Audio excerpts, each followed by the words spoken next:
A famous quote that many people know is, "Don't judge a book by its cover." To be honest, a lot of the time I usually try to deny that. Sure, all of us have had moments where we can tell how good or bad someone or something is just by the looks. And I'd say our gut feeling is right about that at least 50% of the time. Debatable, probably, but that's not for this video. This video goes over a time where I was wrong to judge a book by its cover. A time where, for a good while, I had always viewed this superhero squad as nothing boring and bad, but just very meh. But unironically, in the hype year of the Fantastic Four, I was quick to learn my first impressions of the team were incorrect.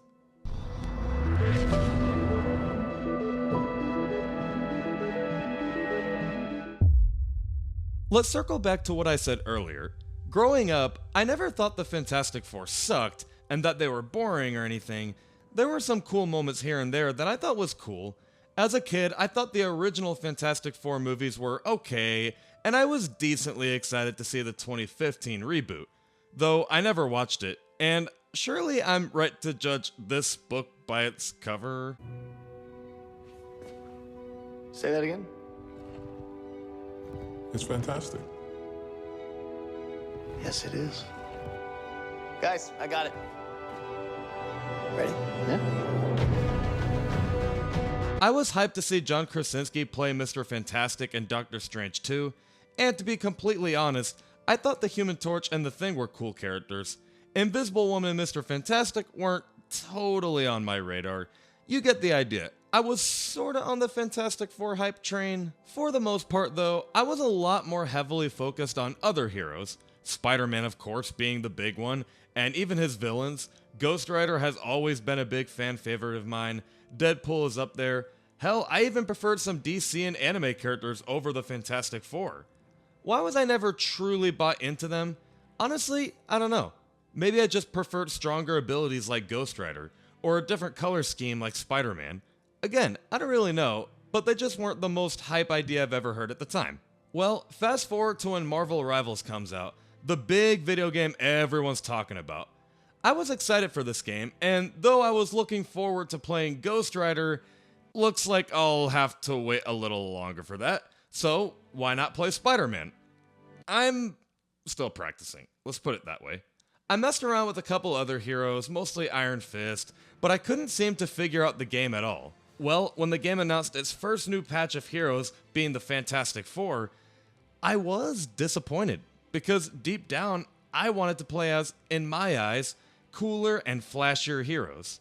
Well, the roasting of the Fantastic Four has quickly come to an end for me, because if it wasn't for these heroes, I would not have had momentum in the game.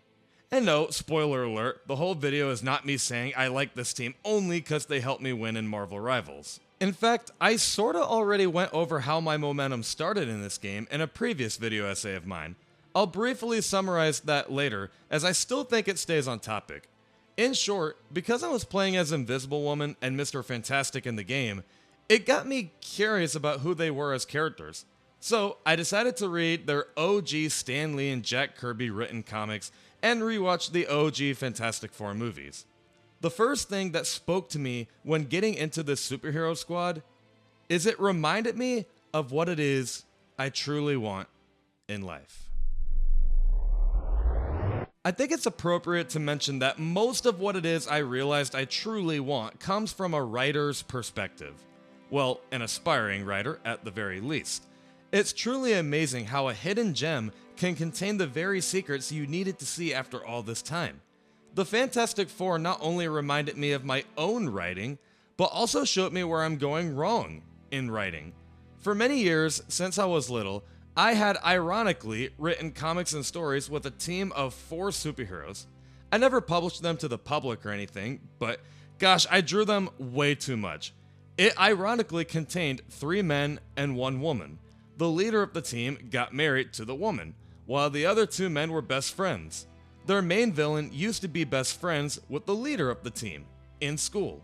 Truth is, I could go on, but I won't because it already sounds familiar to another team, right? Does it sorta sound like that one Marvel team with a squad of 4 heroes, 3 men, 1 woman, The leader is married to the woman, the other two men are best friends, sometimes. The leader used to be in school with the main villain. It just blew my mind. I didn't know hardly anything about the Fantastic Four, and now here I am amazed at the fact that my stories are unintentionally inspired off of them. That's just one of the reasons I got into the Fantastic Four, though. What made me appreciate the Fantastic Four even more was realizing what I'm not doing as a writer.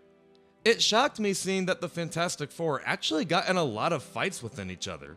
The Thing backstabbing his team to join a crew of pirates, Human Torch feels he isn't given enough credit and leaves his team, Invisible Woman hiding a picture of Namor in her bookshelf. It shocked me because I had just thought, they're superheroes, they don't fight. Why would they form such a great alliance if they hated each other? But I'm not looking at what life truly is. There is no perfect team. There's no such thing as a perfect couple. No such thing as a perfect group of friends. Even your biggest inspirations get in fights within their loved ones.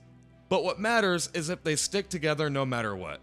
Which is, of course, what usually happens, as far as I've read these comics thus far. As a writer, I'm not going to say I've never had my group of original characters fight within each other. It's happened before, but it doesn't really happen much. Part of it is just me not really thinking about hero versus hero conflict, but another part of it is thinking it would ruin the story, and that no one would like these characters if they fight each other. It's one thing if all they ever frickin' do is fight, but it's another if it's like the Fantastic Four.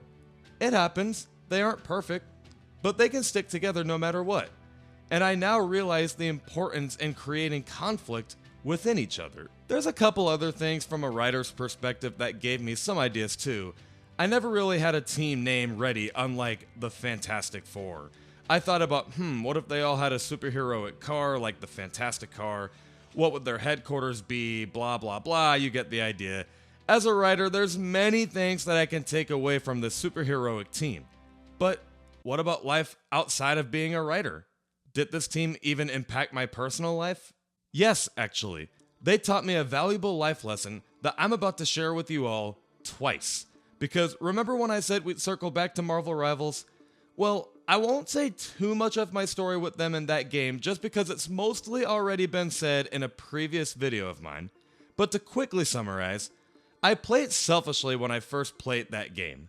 I wanted to be the one that my team relies on to win games. I wanted to win MVPs, and because of those selfish goals, I couldn't click with the game. I had then realized that the game is not about me. I need to be the one that lifts my team up. If it wasn't for me being interested in playing strategist, and playing Invisible Woman in specific, I probably wouldn't learn my lesson. I clicked with Invisible Woman immediately. Part of it is because she's fun to play, but another part of it is because I'm not being selfish. It brought me joy to realize that I was able to offer help to my teammates, and that I don't have to be the one that carries. In return, I did win a lot more MVPs, and she became my first hero to reach the Lord icon, but I think that's how we should approach life. You do get rewarded with the things you've always wanted in life, but it starts by realizing it's not all about you. Maybe you have a goal to be the best parent you could possibly be, to be an incredible leader of this business you own, to be incredibly beefed up physically. Whatever your goal may be, sure, you do have to find what works for you and do your part. But you can't ever do it alone. A good parent does come with individual effort from yourself, but it also requires advice from others. A business needs you to step up as a leader, but you can't thrive when everyone else around you doesn't do their job. You need to get up and work out, but maybe you'll need a spotter every now and then. I think this is hopefully making sense. It's really no different than from how the Fantastic Four works together to save the city. Every hero has to play their role and help each other out. But something I didn't mention in the previous video essay, how strong can you and your team be even when there's disagreements? It's life. We're humans. We won't always feel strong in the midst of adversity. But it's not about feeling strong. It's about how strong you and your team's reactions to adversity is. Life will reward you. but it comes with efforts. I don't want to go on and on here, so I'll just end it with a big thank you, Fantastic Four, for teaching me valuable life lessons, new ideas as a writer, and for just being something new in my life to get into. I've been reading tons of Fantastic Four comics lately, and you better bet I'll be watching your new movie over the summer. It truly looks fantastic. Haha.